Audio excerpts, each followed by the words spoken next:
بسم الله.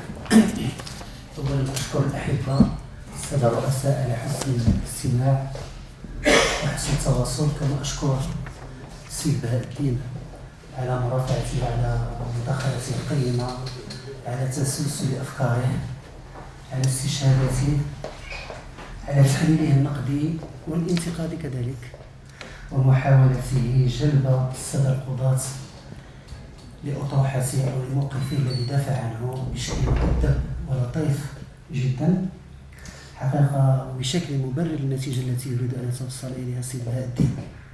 الآن سنفتح المجال للأسئلة، خاصة السادة القضاة الإداريون. تفضل سيدي. السيد الرئيس، أول ملاحظة أول ملاحظة يمكن لي ندير هي أولا نحيي هذه المبادرة. حقيقة القضاة ملي ما كيديروش التكوين المستمر بل كيستمتعوا بالتكوين المستمر حقيقة، لأنه ملي كتسمع التدخلات والملاحظات راه ضمنيا راه كتستحضر النوازل اللي بديتي فيهم، وكتقول ما هو اللي في الرأي ديالك صحيح واللي ماشي في الرأي ديالك. المهم الحقيقة تكون دائما نسبية. أول ملاحظة بالنسبة للوكالة القضائية المملكة هو احنا جميعا نجمع على المستوى العالي للأطر ديالها وعلى المذكرات القيمة اللي كيتقدموا بها. وفي الآونة الأخيرة كانت بعض التقارير كتهضر على كتحسب عملية إحصائية ديال المنازعات الإدارية ضد الدولة، وكتعطي واحد يعني الصحافة كتبين كأنها عمل سلبي، كتقول شحال ديال الدعاوى ضد الدوله، شحال ادت الدوله، في الحين انا كنقول ان التقارير هي تشهد لصالح الوكاله القضائيه. لماذا؟ لان من خلالها كيتبين بان القضاء اصبح متاح، الناس ولات عندهم واحد الجرأه، ولات عندهم يعني الحريه في اللجوء الى القضاء في مواجهه الاداره. هذا امر ما كانش متيسر، راه كان بزاف العوائق نفسيه وسياسيه واجتماعيه اللي كانوا الناس ما يمكنش يواجهوا القضاء.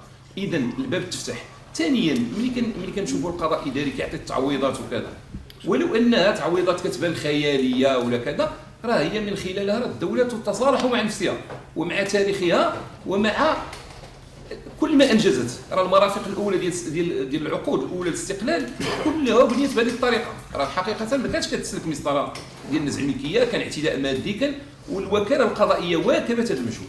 وهذا غيجرني باش نوجه بعض الملاحظات للاستاذ. الملاحظه الاولى كنت سائل انا فيما يتعلق بالدور ديال مثلا المحامي هو ملزم بالنصح للوكيل. هل الوكاله القضائيه تقوم بهذا الدور مع الاداره؟ مثلا عندما يتبين لها بان واحد الموقف تم الحسم فيه قضائيا وتواترت اجتهادات بدون تردد وبدون حسم القضاء بصفه نهائيه، ومع ذلك كنلاحظوا استمرار هذاك النوع ديال بلا ما نحدد النزاعات. مثلا هنا واش الدور ديال الوكاله انها مثلا تنبه الاداره بان هذه المساله محسومه، يجب عدم ارهاق القضاء وعدم تبذير المجهودات. هذا من ناحيه. من ناحيه اخرى من الوكاله القضائيه تعاين واحد الواقع محقق، مثلا واقعه اعتداء مادي، مثلا موظف اللي ما تسواتش الوضعيه ولا ما ترقاش، مثلا شركه اللي تعاملت مع الدوله في اطار صفقه ولم واش الوكاله القضائيه تقوم بدور الدفاعي دون ان تقرنه بالنصح، باننا نحاولوا نقضيو في المهد. وكنظن نكتفي بهذا. لا غير انا عندي تساؤل في الاول ديالك بالنسبه للتكوين، سميتو التكوين المستمر، قلت شي ملاحظه ما فهمتهاش. قلت بان راه حنا ماشي كنجيو نتكونوا، راه كنتكونوا في نفس الوقت نستمتع. هذه الكلمه نقول بان يعني راه نستمتعوا بهذاك. الله يعطيك الصحه. الله يعطيك الصحه. سن عناني فين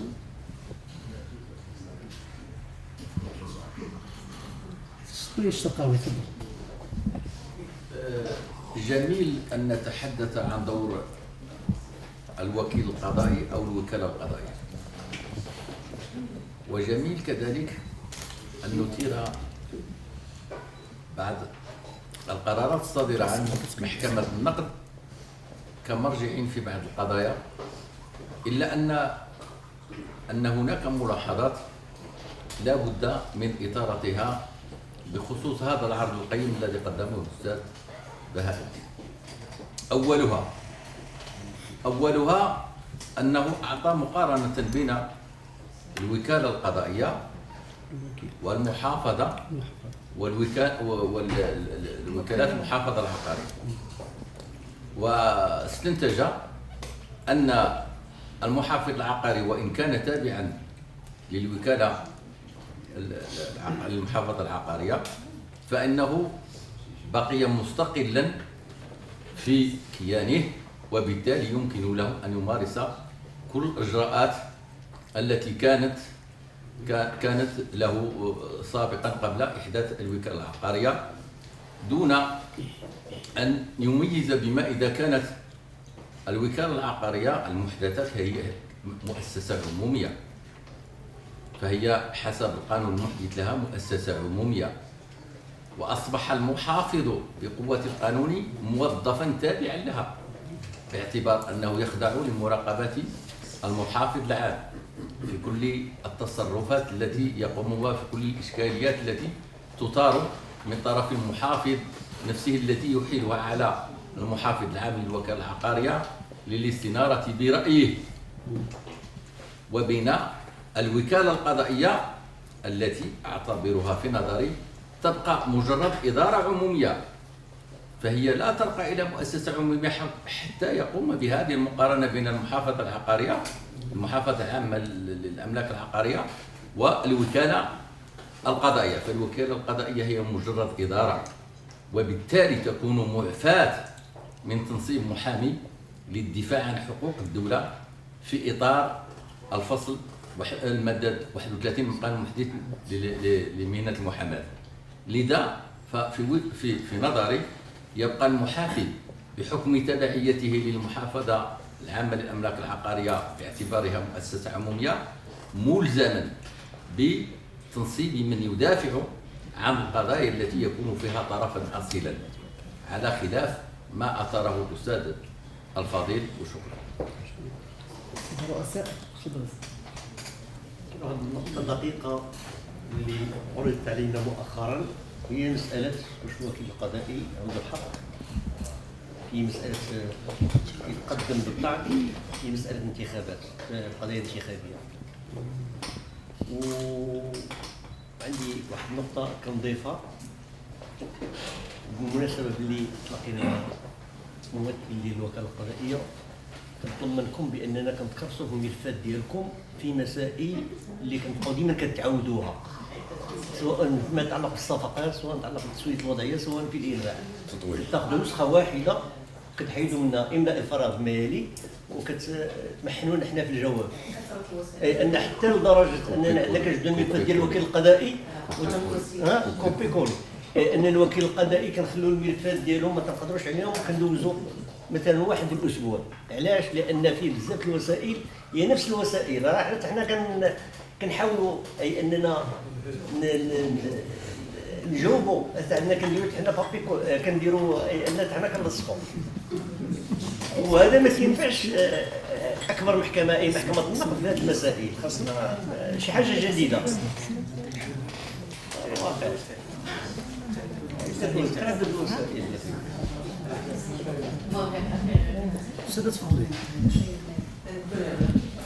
في نفس السياق اللي بدا به الاستاذ الملاحظه ديالو. انتم في القسم الاول يا استاذ؟ نعم، القسم الاول. نعم. التي ابداها الاستاذ فكير بطريقه مهذبه ودعمها الاستاذ دحاني بطريقه واضحه. تكلمتم في البدء على انه المناوله حاليا وغالبا ما تقومون بها مباشره، وفي نفس الوقت قلتم بانه نحن هناك مقتضى دستوري حاليا يقول بانه لابد من اصدار احكام في وقت معقول. طريقه اشتغالكم، واقولها بكل وادعم قول الزميلين، على انه ان يدرس القاضي مذكره او مقال او عريضه بشكل يعني 40 صفحه احيانا، كان الامر يستهوينا في بدء الحياه القضائيه، على اعتبار أننا كذلك نستمد المادة القانونية من مقالاتكم، إلا أنه حاليا أصبح يشكل عبئا. حان الوقت، سيما وأن السيد الرئيس قد قال في البدء أنكم تتوفرون على أطر علمية، 90 شخص ذوي دكتوراه أشخاص لهم دكتوراه، معناه أنكم لابد أن تستثمروا تلك المادة العلمية في طريقة الاشتغال، لأنه من الذكاء التدبيري أن لا نضيع الوقت، سيما وأننا حاليا أن للعملية القضائية كلفة اقتصادية، الوقت كلفة اقتصادية. فلا ليس معنى هذا أننا يعني نستخف بالمحتوى، بالعكس هو يكون مستوى يعني محتوى رصين في إنما ينبغي الاشتغال عليه علميا، تكرار نفس الدفعات ونفس الوسائل، علما أن القضاء قد قال كلمته فيها بوضوح، أصبحت يعني عبء نضيع فيه الوقت والمجهود العلمي الذي ينبغي أن نستثمره نحن وأنتم في شكل أجود لإعطاء منتوج قضائي جيد وصالح للجميع. فقط. استاذ لب معك استاذ عندك شيء؟ كاين غير واحد المسألة بسيطة توضيح على هذا يخدم الإخوان، وهو بالنسبة للمذكرات التطويل في المقالات ديال النقد. ملي نعطيك مثال، كان عندنا واحد الملف إعادة النظر، ملي درت فيه إعادة النظر ودرت فيه مرافعة، كاين تغييرات كبيرة ما بين ما كتب مكتوب والشفوي وما بين الرسم، وكان توضيح هائل بالنسبة للمرافعة، وغيرت المجرى ديال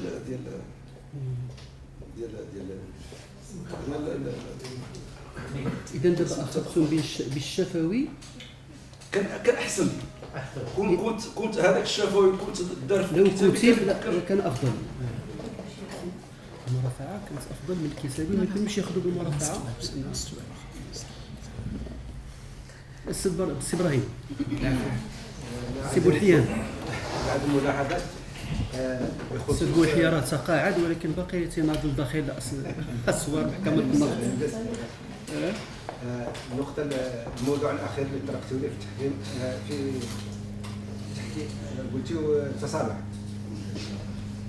تصالح على أساس أن لا يراجع أو يطالب الضحية بأي طلبات أخرى بعد الصلح، لكن لابد من الانتباه إلى نقطة مهمة جدا، وهي أن الصلح لا يتم إلا على أساس الأضرار الحالية، بمعنى أن الشخص قد يتفاقم يعني آثار قبيل التي يقع به، قد يعني تتفاقم لاحقا أو قد يتوفى، هنا تكون المراجعة. إذن هنا هذا القرار أو اتفاق الصلح لا ينبغي أن ينص على أنه لا يمكنه بصفة نهائية الرجوع، لأن أصلا الحقوق لا يمكن التنازع عليها إلا بعد اكتسابها، بمعنى أن الشخص الذي يكون قد تفاقم يعني قد تفاقمت حالته حقها أن يبرم صلحا آخر، أو المهم أن يكون هناك مجال تفتح على الأقل بالنسبة للإدارة أن تحدد أجل قانوني لكي يمكن يعني الرجوع فيها إلى التفاقم. بخصوص النقطة الثانية المتعلقة بالرجوع على الغير في إطار فصل 28 و 32 من القانون المدني يعني المدني والعسكرية، في كثير من الأحيان الوكيل القضائي لا يستطيع، يعني أنتم تكلمتم على مسألة ربح الوقت، في كثير من الأحيان الوكيل القضائي لا يستطيع أن يتقدم بطلباته في المرحلة الابتدائية، ويصدر حكم بالأخص إذا تدخل في الدعوة وتفوته مرحلة التقدم، هنا ينتهي حقه نهائيا، يعني لا يمكن للمحكمة أن تحكم له في مرحلة السنة، وطرأت هذه الأمور كثيرة. وأيضا بخصوص التقادم، هنا كاين واحد المشكل بين أظن بالنسبة للإخوان في الإداري، مشاو إلى التقادم العادي 15 سنة، في حين الموضوع يتعلق في الرجوع على الغير بالمسؤولية، والمسؤولية تتقدم ب5 سنوات فقط. أنا عندي قرارات تكلمت عن التقادم 15 سنة، في حين التقادم هو 5 سنوات لا غير. ولهذا أظن أن المسألة ديال هذه المسألة ديال التدخل لاسترجاع ما دفعته الدولة، هذا موضوع يعني شائك شوية. وفيه نقطة مهمة أخرى، وهي الرجوع لاسترجاع ما دفعته الدولة. طبعا الدولة تسترجع فقط ما دفعت، عندما تتدخل في الدعوة يعني تسترجع فقط، ولكن لا يشكل بخصوص الضحايا الذين تكون مدة عجز تفوق 6 أشهر. 6 أشهر التي لا يتم فيها التخفيض من الأجر، لكن بعدها يمكن التخفيض من الأجر. في هذه الحالة الضحية ضاع في نسبة من الأجر، بمعنى أن الدولة ستسترجع مالها ولكن الضحية لن ينال الباقي. هذه مسألة لا بد من معالجتها باش ما يبقاش الضحية ضيع في واحد النسبة من الأجر التي يكون لا يتوصل بها لا من طرف المحكمة ولا من طرف الدولة. واضح. سيد جليل تفضل أستاذ. هناك تضارب حول طبيعة الدعوة الانتخابية. هناك من يرى أن هذا الطابع عيني، والغالبية من الفقهاء يعتبرون أن هذا الطابع شخصي. والسؤال تتميما لما طرحه الأستاذ الدحالي، هل يتصور وجود الوكيل القضائي للمملكة طرفا في هذه المنازعة؟ السؤال الثاني، المذكرات الجوابية ديال الوكيل القضائي للمملكة دائما يستعمل عبارة بصفته نائبا عن الوزارة الأولى وعن وزير الداخلية وعن وزير المالية. ماذا يقع؟ أن وزير الداخلية أو وزير المالية يبلغ بالحكم الابتدائي ويفوت أجل الطعن، ثم يأتي بعد ذلك الوكيل القضائي ويفتح أجل للطعن. ألا يعتبر هذا فيه نوع من التناقض ما بين صفته كنائب فقط وبين تنصبه كطرف رئيسي إلى مرحلة أمام محكمة الدرجة الثانية؟ سيد البزاني تفضل. في نفس السياق الذي تفضل به الأستاذ يفوت، أعود إلى عبارة الوكيل القضائي بصفته هذه ونائبا عن الدولة أو عن وزارة كذا ووزارة كذا.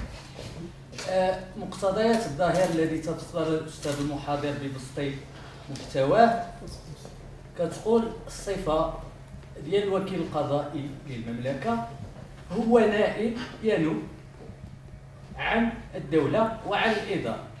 إذن هذيك بصفته هذه ولفتح المجال أمام الوكيل القضائي في حالة ما إذا فات أجل طعن الإدارة أن يتقدم بطعنه بهذه الصفة. ثم تفضلتم أن الوكيل القضائي لا يحكم لا له ولا عليه.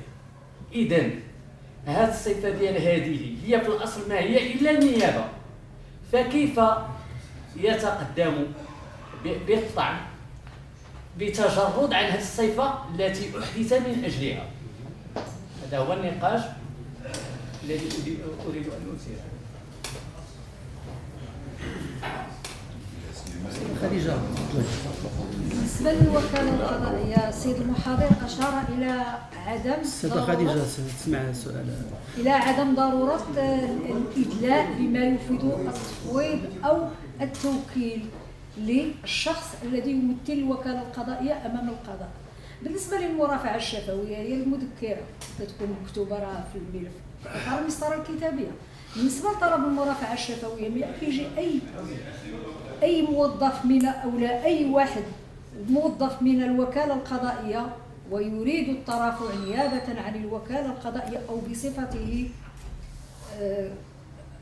ما بين عارضتين وكيل قضائي، باش غادي نعرفوا أنا كهيئة على أنه يمثل الوكالة القضائية ويرافع عنها. هذا هو اللي السيد القسم التجاري الثاني. سيد القراوي. ما عندنا علاقة بالإداري، ولكن مسألة بسيطة وهو فيما يتعلق بالتحكيم. أنت تكون الدولة أو أحد المؤسسات العمومية يعني غتمارس مسطرة ديال التحكيم مع طرف آخر. هل تستشار الوكالة القضائية في هذه المسائل؟ ما هو دور الوكيل القضائي في هذه الحالة؟ كذلك عندما يعرض النزاع أمام القضاء عن طريق الطعن في مقرر تحكيمي تكون الدولة طرف فيه، هل الوكيل القضائي هنا كيمارس نفس الصلاحيات اللي كيمارسها بالنسبة للقضايا العادية أم ماذا؟ بارك الله عليك. شكرا. حقيقة اخيرا فيما يتعلق بالدفاع عن المال العام، مادام حنا كنقولوا ضابط الموضوع هنا هو حمايه المال العام. اش كنلاحظوا؟ كاين تعدد جهات الدفاع. كاين الوكاله القضائيه المملكه، دابا احدثت الوكاله القضائيه للجماعات الترابيه، كاين الدوله الميكخاص تدافع عن نفسها، اوقاف تدافع عن نفسها. واش ماشي هادشي كيترتب عليه غياب التنسيق وتشتت المجهود؟ واش ماشي كاين شي مشروع ديال التوحيد؟ هذه هي الملاحظه. السيدة لطيفة تفضلي. انا التدخل ديالي خاص فقط بمشروع قانون الوكاله القضائيه. احنا البارح كنا في واحد لقاء علمي كيتعلق بالاطار القانوني ديال احداث مجلس المنافسه، فتبين بان من بعد اللقاء وبعد دخول قوانين حيز التنفيذ تبين بان كاين ثغرات كبيره ويعني ستؤدي الى واحد الممارسه مضطربه في علاقه مجلس المنافسه بالقضاء او بالمحاكم بصفه عامه.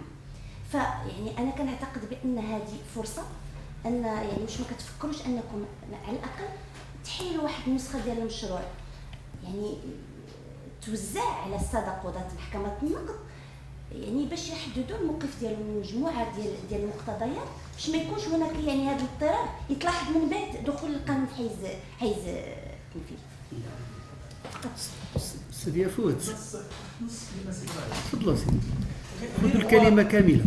هو المحاكم الاداريه لما احدثت نتصور ان النزاع ما بين الفرد دائما ما بين الفرد والاداره. بعض الملفات تنشوفوا الوكيل القضائي ضد وزاره الاوقاف تيخلق واحد النوع من تتقول واش وزاره الاوقاف دوله ولا انها تشكل دوله بمفردها والوكاله القضائيه بمفردها. بعض الملفات الوكيل القضائي ضد وزاره الاوقاف. واش هذه الملفات ما تجيبش نوع من الحقيقه هذه مجموعه الاسئله اللي سمعناها هي في حد ذاتها سمعنا الجواب، خصنا عاوتاني محاضره من ضعف الوقت الذي سمعناه من السيد بهاء الدين، وانا ساضيف كذلك بعض الاسئله اذا سمحتي لي. سؤالي بس اسئلتي بسيطه، هل تواجهون صعوبات مع الاداره في اخذ الوثائق في التعامل معها؟ هل هناك تعاون من طرف الساده الاداريين؟ هل يتعاملون معكم وهم يمثلون شخصا رمزيا او اعتباريا ام يتعاملون معكم كاشخاص؟ حيث هناك بعض الموظفين يتعاملون كاشخاص. سؤالي الثاني، لماذا لا تنوبون عن اداره الضرائب؟ سؤالي الثالث، ما هي الصعوبات التي تواجهكم امام المحاكم ديال الموضوع وامام محكمه النقد؟ السؤال الرابع والاخير، ان اخطا الوكيل القضائي المملكه في شخص احد ممثليه مثل الاستاذ بهاء الدين واخطا في تدبير وتسيير المسطره، هل هناك جزاء؟ كيف سنحكم على بهاء الدين؟ حنا ملي كنخطئوا راهم تيعلقونا. الا اخطا لنا بهاء الدين في المسطره وضيع لنا فلوس الدوله، اش نديروا معاه؟ يشرب اتاي والسلام مشي. لا هذا يعتبر خطأه خطأ قضائيا. يا سيدي اسمع عندك دور القاضي. شكرا استاذ الشقاوي. بغيت نضيف استاذ واحد مسألة بسيطة، أن أستاذ بهاء الدين كاد أن يفرق أو يميز بين التفويض والتوكيل. وأثار التوكيل في الاختصاص الجزئي أو في التوقيع. أقول للأستاذ أن التفويض حسب مفهومه القانوني في الاختصاص الجزئي أو في التوقيع يقتضي نشره بالجريدة الرسمية ويعتبر قرارا ذا استمرارية، أنه الموظف الذي فوض له جزئيا في الاختصاص أو في التوقيع القرار الذي خوله هذا الحق يعتبر قرارا مستمرا إلى أن يعفى أو. أما بخصوص التكليف فهو مسألة مؤقتة تقتضي أن يكلف الوكيل القضائي في كل قضية على حدة، وبالتالي فهناك فرق شاسع بينهما. ولذلك أعتقد أنه لا بد في كل قضية ما أن يحصل الوكيل القضائي على تفويض من الوزارة المعنية أو الإدارة المعنية، خاصة وأن بعض الوزارات يمكن أن تكلف موظفا تابعا لها دون الوكيل القضائي. شكرا.